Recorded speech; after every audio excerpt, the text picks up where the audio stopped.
Assalamualaikum warahmatullahi wabarakatuh.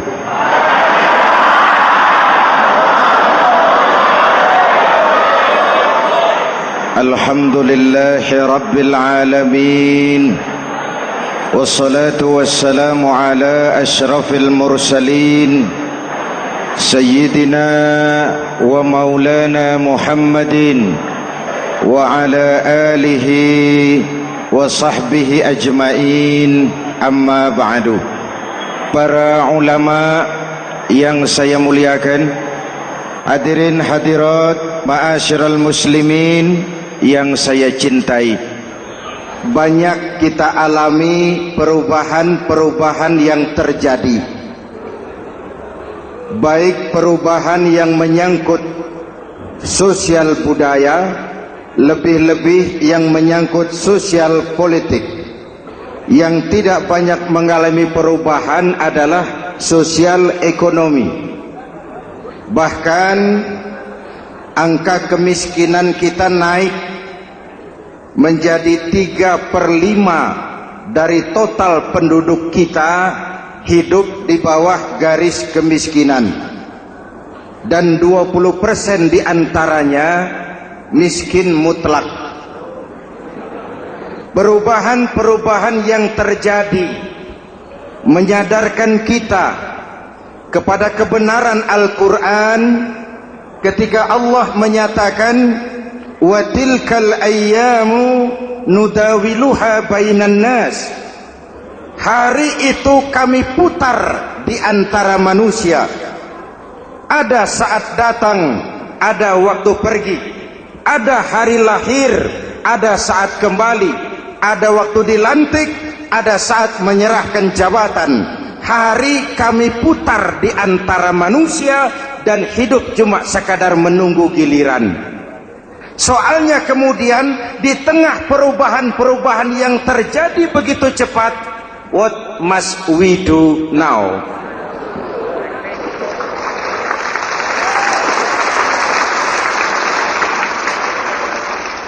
Saya juga nggak ngerti itu. Yang penting kan penampilan. Saudara-saudara kaum muslimin di seluruh tanah air, jadi pemimpin adalah pelayan bagi orang yang dipimpinnya. Okelah, perbaikan ekonomi, pembukaan lapangan kerja baru kita serahkan kepada pemerintah, karena kita percaya mereka orang-orang terpilih belaka yang dipilih dengan kepercayaan akan mampu membawa rakyat keluar dari kesulitan. Amin. Tugas kita sekarang di zaman susah meluruskan akidah. Jangan sampai mbah dukun yang naik ke permukaan. Betul? Islam misinya yang pertama membebaskan manusia dari kemusyrikan. 13 tahun Rasul berjuang di Makkah, menanamkan akidah, meluruskan keyakinan, membentuk iman. 13 tahun membebaskan manusia dari belenggu kemusyrikan. 13 tahun menanamkan la ilaha illallah Muhammadur Rasul dengan seluruh konsekuensinya. Kalau saya yakin tidak ada Tuhan selain Allah, saya tidak akan minta tolong kecuali hanya kepada Allah. Saya tidak akan pernah takut kecuali hanya kepada Allah. Saya tidak akan menggantungkan hidup kecuali hanya kepada Allah. Saya tidak akan minta rizki kecuali hanya kepada Allah. Saya tidak akan melarikan persoalan kecuali hanya kepada Allah. Kalau konsekuen dengan keyakinan ini, mbah dukun nggak dapat tempat.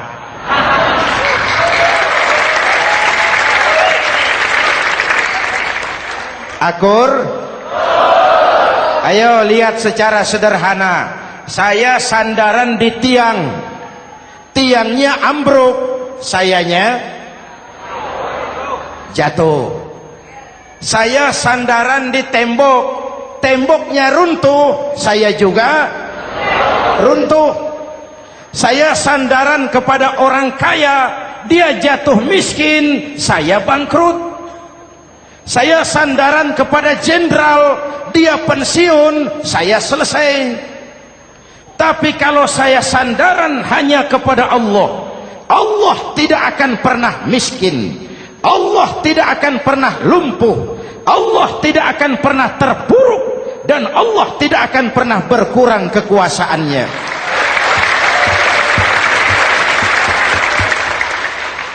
Maka umat Islam, sesulit apapun zaman yang kita hadapi, Allah juga tempat kita bersandar. Jelas? Selama ini kita iman dalam ucapan, tapi sekuler dalam perbuatan.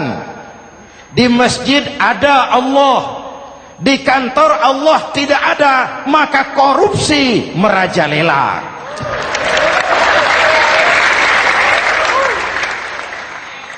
Di masjid ada Allah, di pasar Allah tidak ada, maka timbangan tetap curang.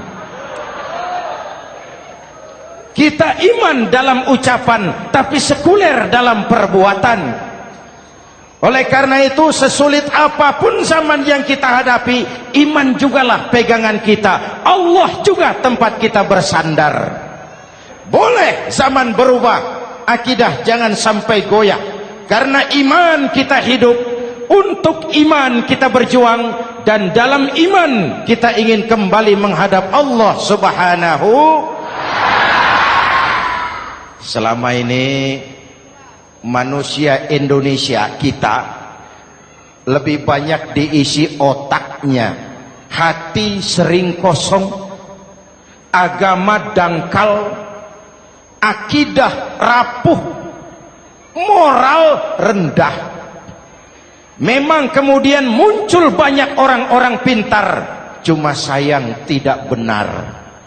Indonesia kita bangkrut, Indonesia kita terpuruk, Indonesia kita sakit parah kalau diurus orang yang cuma pintar tapi tidak benar. Kita perlu orang-orang pintar, tapi kita lebih perlu orang benar. Jelas? Kalau cuma pintar tapi tidak benar, itu yang sering saya sampaikan, nanti disuruh ngurus beras malah nimbun beras.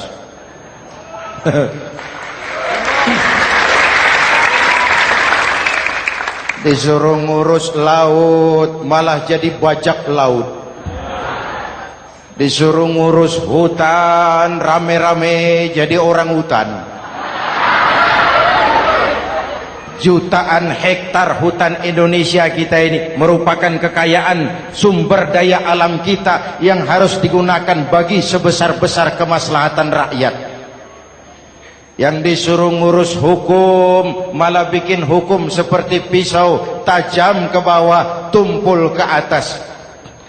Jangan heran lalu di masyarakat muncul street justice, pengadilan jalanan, sebagai refleksi dari ketidakpuasan melihat sikap hukum yang sangat berpihak. Kalau yang kecil salah, hukum cepat-cepat ditegakkan.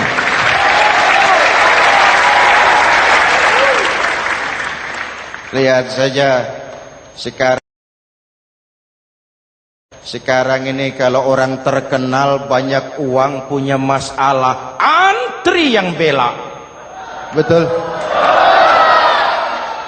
Tapi saudara lihat si Marsinah di Jawa Timur, si Sengkon dan Karta di Jawa Barat, si Udin Bernas wartawan Jogja, terseok-seok mencari keadilan, sampai hari ini urusannya masih remeng-remeng.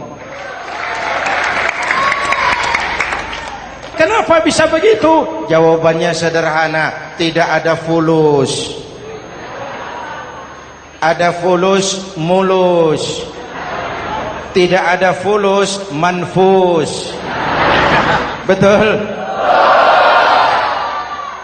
Jangan sampai para penegak hukum kita terjebak pada lagu baru, maju tak gentar membela yang bayar. Biar bertentangan dengan nurani, biar bertentangan dengan public opini, biar bertentangan dengan rasa keadilan. Siapa yang bayar itulah majikan, mau benar atau salah belain terus. Kalau seperti inilah hukum kita, mafioso keadilan akan tetap gentayangan. Hadirin yang saya hormati, 13 tahun beliau berjuang di Mekah, meluruskan keyakinan, memantapkan akidah, meneguhkan iman.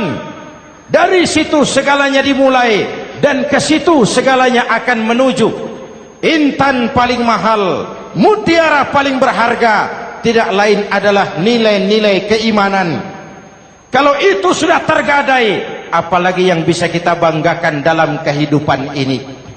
Kita merasa harta kita berharga, belum ada artinya ketimbang iman. Kedudukan kita punya nilai pun belum ada artinya ketimbang dengan nilai-nilai keimanan. Itu intan paling mahal, itu mutiara paling berharga. Harta baru ada manfaatnya kalau dilandasi dengan iman. Jabatan dan kedudukan baru terasa gunanya kalau dilandasi dengan keimanan. Kalau jabatan lepas dari iman, yang akan lahir Fir'aun baru. Jelas? Kalau harta terlepas dari iman, yang akan muncul adalah konglomerat Korun. Kalau ilmu pengetahuan terlepas dari nilai dasar keimanan, maka yang akan muncul adalah ilmuwan pelacur yang menyalahkan yang benar, membenarkan yang salah untuk kepentingan pribadi. Dan kondisi seperti itu tidak akan membuat kita makin sehat. Oleh karena itu, pada kesempatan ini, pesan pertama saya, menghadapi zaman susah, tetap jaga akidah, tetap pelihara keyakinan. Kesulitan bukan untuk ditakuti, untuk diatasi. Hidup adalah kerja keras, bukan keajaiban. Perubahan tidak akan datang hanya dengan simsalabim abragadabra.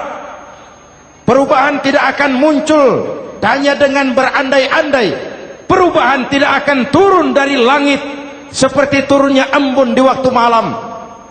Perubahan adalah kerja keras, sehingga Al-Quran membimbing kita, innallaha la yughayyiru ma biqaumin hatta yughayyiru ma bi anfusihim. Allah tidak akan mengubah keadaan suatu bangsa kalau mereka tidak mau mengubah apa yang ada di dalam diri mereka. Yang ada di dalam diri itu rule of thinking, state of mind, cara kita berpikir, cara kita memandang kehidupan, cara kita mengatasi persoalan. Hadirin yang saya hormati, inilah iman. Berangkat dari ini kita menyadari, ini ujian buat kita rakyat. Dan kita rakyat Indonesia ini kalau sama susah sih sudah kenyang. Ya Pak? Ya Pak? Kita ini sebagai bangsa mengalami apa yang disebut oleh Bung Karno up and down, naik turun, timbul tenggelam, pasang surut. 350 tahun dijajah oleh Belanda, kita susah. Berangkat Belanda masuk Jepang, susah lagi. Pergi Jepang, datang nikah, susah lagi. Lalu kita merdeka, dirongrong oleh berbagai pemberontakan, susah lagi. Makan bulgur, antri minyak. Lalu PKI berontak, susah lagi. Muncul orde baru, lama-lama susah lagi. Orde baru selesai, naik reformasi, mulai repot nasi, susah lagi.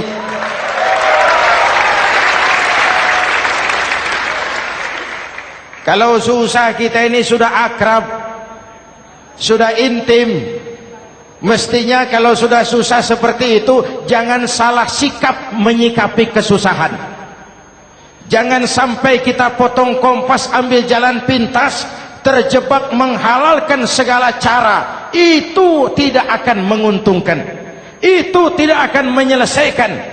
Kalaupun selesai, nampaknya penyelesaian sesaat. Dan penyelesaian sesaat bukan penyelesaian yang sebenarnya.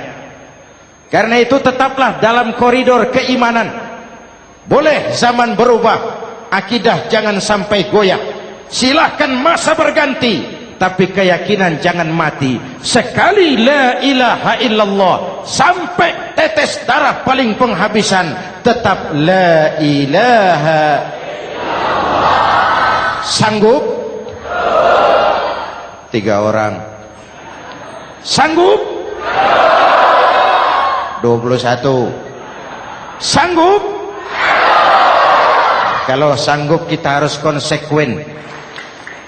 Saudara-saudara di seluruh tanah air, misi yang kedua dari Islam setelah membebaskan manusia dari kemusyrikan, membebaskan manusia dari ras diskriminasi, mengikat manusia dengan tali akidah. Sebelum Islam datang, manusia dibedakan oleh warna kulit, manusia dibedakan oleh faktor keturunan, manusia dibedakan oleh faktor harta dan benda. Adalah Rasul yang mengajarkan, innallaha la yanzuru ila suwarikum wala ila amwalikum walakin yanzuru ila qulubikum wa a'malikum. Allah tidak melihat potonganmu, Allah tidak melihat hartamu. Yang Allah lihat itu adalah hatimu dan amal perbuatanmu.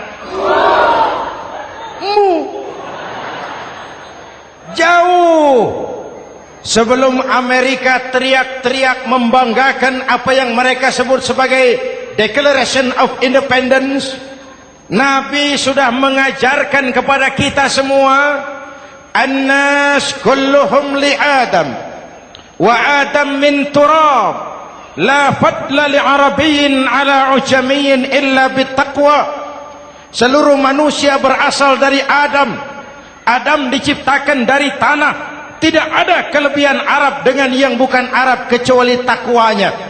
Jauh sebelum Amerika mencanangkan bahwa semua manusia dilahirkan sama, that all men are created equal. Jauh sebelum itu Islam sudah membebaskan manusia dari ras diskriminasi. Apa dalam konteks kekinian menghadapi zaman susah tetap jaga kerukunan? Ya Pak, ya Bu, oi Bu,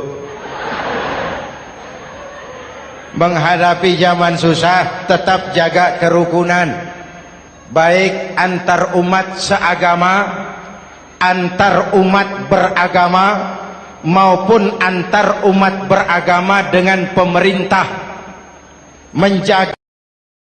Menjaga kerukunan, jangan saling sikat sikut di antara kita.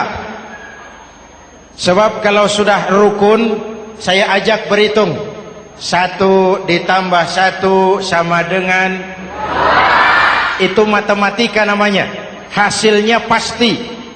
Tapi angka sosial hasilnya aneh.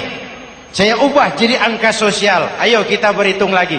1 orang takut ditambah 1 orang takut sama dengan 2 orang setengah berani. Kenapa setengah berani? Karena sudah berdua. Tadi kan takut sendiri. Kalau sama-sama takut berkumpul jadi setengah berani. Kalau ditambah 1 orang takut lagi, 1 orang takut ditambah 1 orang takut ditambah 1 orang takut sama dengan 3 orang berani. Kenapa jadi berani? Karena sudah bertiga. Kita yang lemah, kita yang marginal, kita yang dikucilkan, bahkan kita yang dilecehkan, kalau mau rukun kita akan kuat dan tidak bakal dipermainkan orang.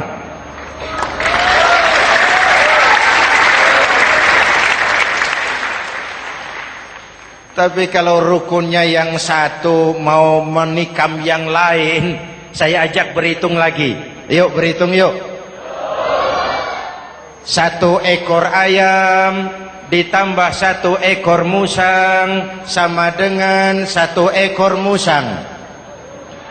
Kemana ayamnya? Dimakan musang. Betul nggak nih hitungan? Ayo kita hitung lagi. 1 ekor ayam ditambah 1 ekor musang sama dengan 1 ekor musang. Kemana ayamnya? Dimakan musang. Jadi kalau kita suka kumpul dengan orang yang mau makan kita, selesailah kita.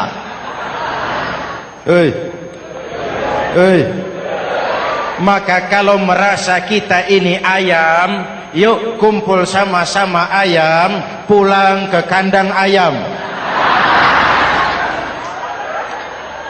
Kalau ada ayam kumpul ke kandang musang, itu namanya ayam minum baygon. Jelas? Menjaga kerukunan. Pertama, antar umat seagama, sesama muslim harus saling menjaga, harus saling memelihara.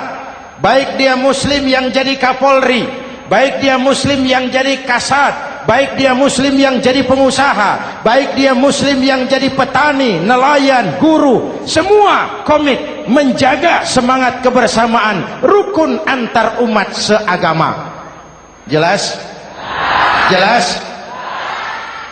Hadirin yang saya hormati, atas dasar itu saya ingatkan kembali, kita semua ingin persoalan terorisme dilepaskan kaitannya dari agama manapun. Tidak ada kaitannya terorisme dengan Islam, dengan Kristen, dengan Hindu, dengan Buddha. Tidak ada kaitannya terorisme dengan pondok pesantren.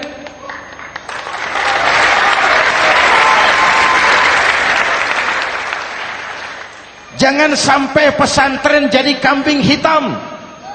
Karena sejak zaman penjajahan, pesantren sudah terbukti memberikan kontribusi bagi perjuangan memerdekakan rakyat Indonesia. Rukun antar umat seagama. Yang kedua, rukun antar umat beragama. Islam ini rahmatan lil alamin. Jangankan manusia walaupun berbeda agama, binatang saja dihormati. Ada hadis, fa iza zabahtum fa ahsinuz zibhata. Kalau kamu menyembelih hewan, sembelihlah dengan cara yang terbaik. Jangan menyembelih ayam dengan pisau tumpul. Itu namanya tidak berperi kebinatangan. Yang kecil lagi, saudara buka babul istinja, makruh buang air kecil di tanah yang berlubang. Sebab apa? Pertama, menjaga kesehatan. Siapa tahu di lubang yang saudara buang air kecil itu ada gas beracun. Kalau tidak, melindungi binatang yang ada di dalam lubang. Siapa tahu di lubang yang saudara buang air kecil itu ada semut sedang rapat membahas terorisme. Apa dosanya lalu mati dikencingi? Ini namanya rahmatan lis semut. Binatang saja dilindungi.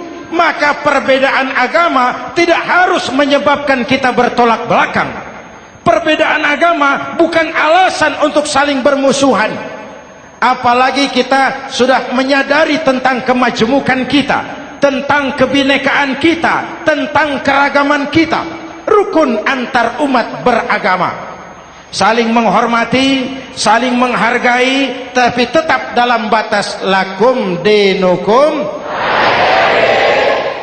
Lalu rukun antar umat beragama dengan pemerintah. Hadirin yang saya hormati, yang benar kita dukung, yang salah kita perbaiki dan kita tegur menurut cara-cara yang diajarkan oleh agama kita. Dan sholat berjamaah, pendidikan bernegara yang paling bagus. Tadi kita sholat ada imam, ada makmum, betul? Makmum wajib ikut imam kalau imam benar sholatnya. Rakyat wajib ikut pemimpin kalau pemimpin benar mimpinnya. Masyarakat Islam ini loyal. Masyarakat Islam ini bukan pemberontak. Masyarakat Islam ini taat dan setia. Kapan? Kalau imamnya benar.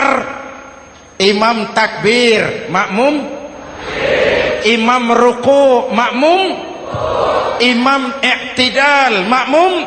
I'tidal. Imam sujud, makmum. Tapi kalau imam keliru, mestinya imam ruku malah sujud. Salah imam ini. Tegur. Siapa yang wajib negur? Makmum yang sop terdepan. Anggota DPR.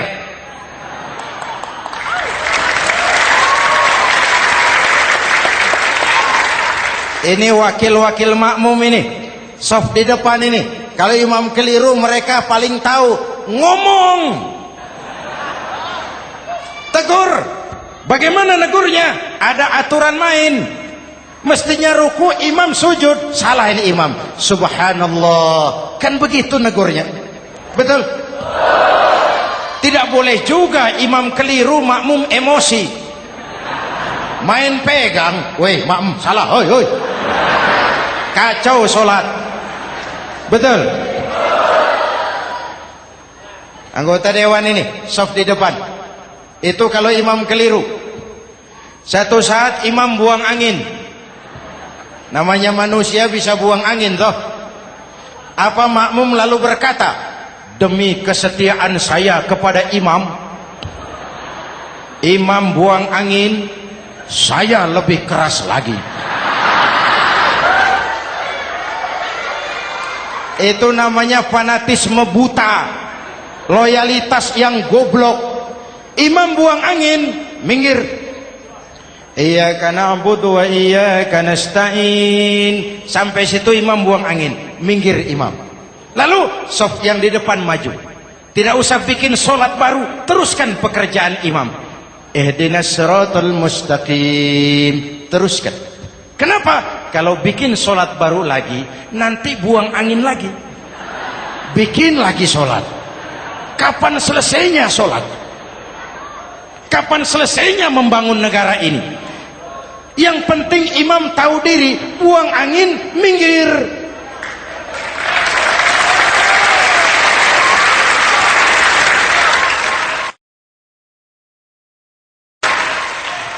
Ini kacaunya sholat berjamaah kita sekarang.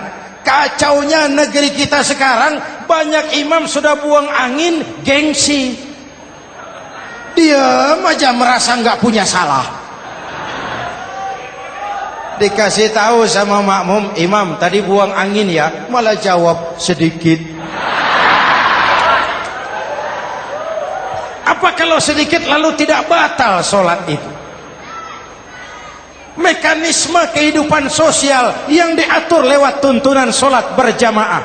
Sehingga Nabi berpesan, kun imaman muta'an au ma'muman muti'an fala takun thalisan jazu'a. Kalau jadi pemimpin, jadilah pemimpin yang ditaati. Kalau jadi makmum, jadilah makmum yang mentaati. Jangan jadi golongan ketiga pemecah belah. Di depan tidak jalan, di belakang takut, ditaruh yang di tengah, di depan didorong, yang belakang ditendang. Ini namanya biang kerok. Saudara-saudara, dari uraian singkat ini saya ambil beberapa catatan pokok. Pertama, kalau ada intan paling mahal, kalau ada mutiara paling berharga dalam hidup kita, itu tidak lain adalah karena keyakinan. Hidup jadi indah, hidup jadi berharga, hidup jadi berarti kalau didasari atas sebuah keyakinan. Dan keyakinan itu tidak lain adalah nilai iman kita, akidah kita kepada Allah Subhanahu wa ta'ala. Yang kedua, tetap menjaga kerukunan. Sesulit apapun zaman yang kita hadapi, kita tetap harus menjaga semangat kebersamaan.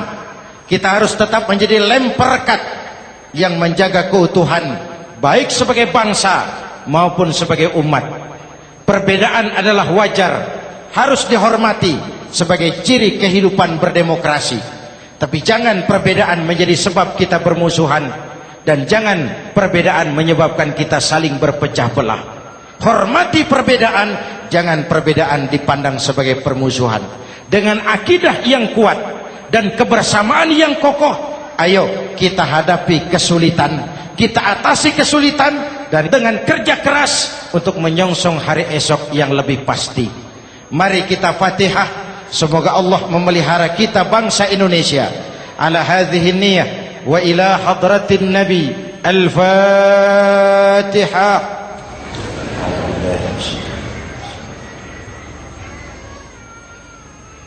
Iyyaka na'budu wa iyyaka nasta'in. Ihdinas siratal mustaqim. Siratal ladzina an'amta 'alaihim. Bismillahirrahmanirrahim. Amin. Alhamdulillahi rabbil alamin.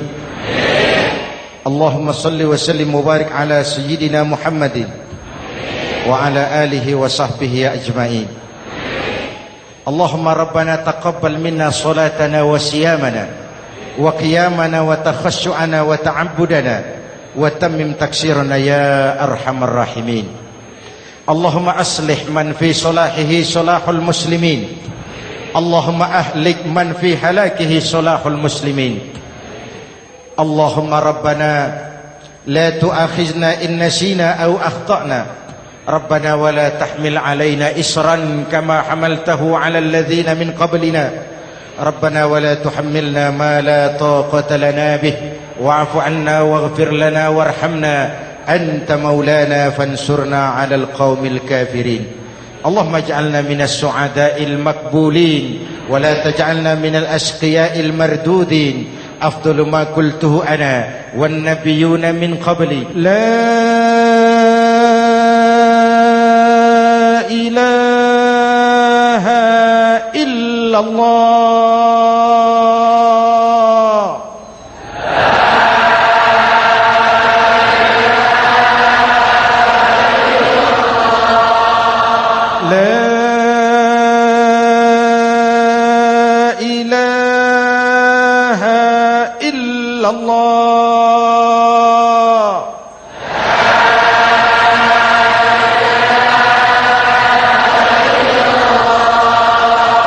Muhammadur Rasulullah.